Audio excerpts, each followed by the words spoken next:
안녕하세요. 한약박사 다한식 원장입니다. 피부 질환이 발생하면 장독소로 인하여 또는 독소로 인하여 발생하는 것을 많은 분들이 알고 있는데 독소가 있다는 것을 검증하고 진단할 수 있는 방법이 있는지 저는 궁금합니다. 장은 대변과 관련된 장기여서 장에는 무조건 독소가 많은 것으로 많은 분들이 추측할 수 있고 또 독소를 규명할 만한 특별한 검사 방법도 없는데 양방 피부과나 내과보다는 특히 한의원에서 독소에 대한 설명을 아주 많이 하신 분들이 많습니다.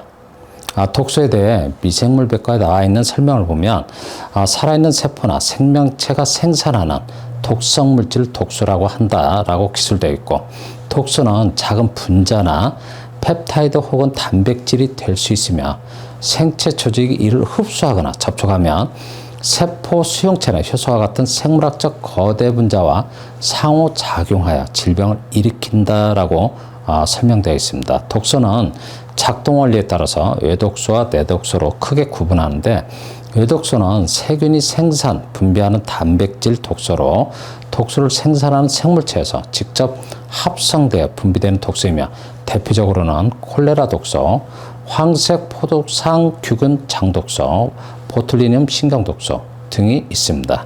내독소는 그람음성 세균의 세포의 구성물질로 이루어져 있으며, 세균이 사멸할 때 배출되는 세균의 세포막 구성물질이 면역세포와 반응하여 숙주에게 독성을 일으키는 것을 말하는 것으로, 세균이 체내에서 균이 생존하고 있는 동안은 독소가 세포막을 통하여 확산되지 않으나 균이 사멸하거나 파괴되면 체로 유출되는 것으로 디프스균, 콜레라균이 가지고 있는 독소가 내독소에 해당된다라고 기술되어 있습니다. 자료에 나와 있는 설명을 보면 우리가 알고 있는 독소와는 다른 의미인데, 몸에 발생하는 많은 질환이 독소로 인하여 발생하는 것으로 설명하신 분들이 많고, 피부 질환도 간의 해독 기능이 떨어지면 발생한 독소로 인하여 피부 질환이 발생한다고 말씀하신 분들이 있습니다. 저는 이와 같은 설명에 대해서는 조금은 이해가 안 됩니다.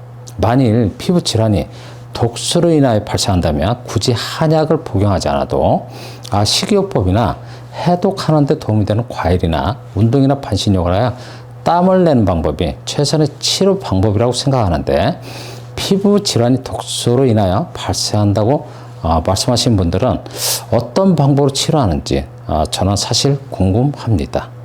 독소로 인하여 피부 질환이 발생한다고 가정한다면, 예를 들면 변비가 심한 분들은 몸에 독소가 많을 것이라는 이야기도 듣고 또 추측도 할 수 있는데, 변비가 아주 많이 극심하여도 피부 질환이 발생하지 않는 것을 우리는 주변에서 쉽게 확인할 수 있으며, 설사를 매일같이 하시는 분들도 피부 질환이 발생하지 않는 것을 충분히 알 수 있습니다. 그리고 장에서 독소가 흘러나와서 독소가 몸에 떠다녀서 또는 장벽이 손상된 경우에 덜 분해된 음식물 찌꺼기가 혈액으로 유입되어 알러지를 유발한다고 설명하시는데, 피부 질환이 있는 경우에 알러지 검사를 해보면 특정 음식이나 물질에 알러지 반응이 있다고 나와 있는 경우는 거의 없고, 피부 기능이 떨어져 있기 때문에 알러지의 어떤 총 수치가 단순하게 높게 나오는 경우는 종종 있습니다.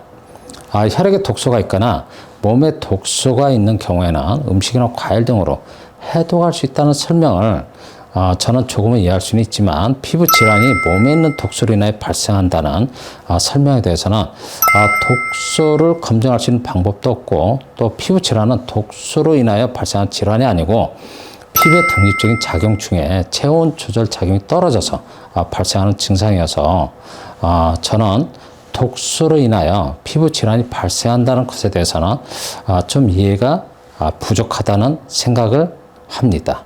그래서 여러분들이 피부 질환이 독소로 인해서 발생하는 것으로 혹시 알고 계신 분들이 있다면 오늘 제 영상을 좀 참고하시길 바라며, 지금까지 영상을 시청해 주셔서 감사드립니다.